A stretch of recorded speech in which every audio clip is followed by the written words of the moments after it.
আসসালামু আলাইকুম।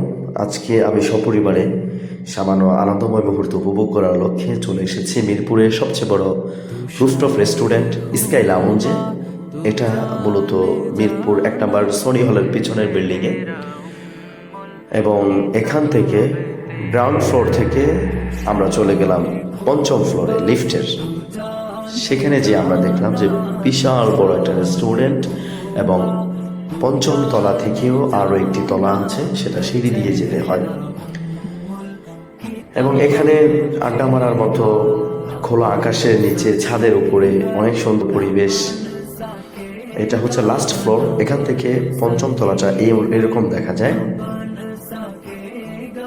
আমরা নিচে চলে আসলাম আবার, অর্থাৎ 5ম তলায় আসলাম। এখানে এসে দেখলাম একটা ঝর্ণার মতো একটা ব্যবস্থা করে রেখেছে। ঝর্ণার শব্দ, এই জায়গা থেকে একটা মূল চমক, সেটা হচ্ছে শহরের উঁচু উঁচু বিল্ডিং, লাল নীল বাতি রাতের পরিবেশে এইরকম দেখা যায় মিরপুর গোল চত্বরটা সনি হলের।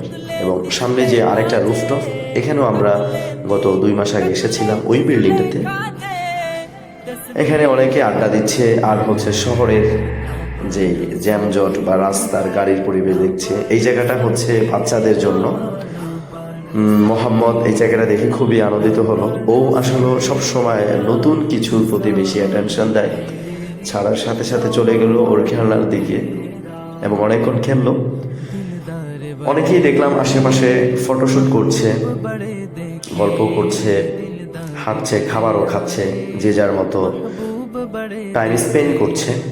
আমরাও এসেছি মূলত একই লক্ষ্যে।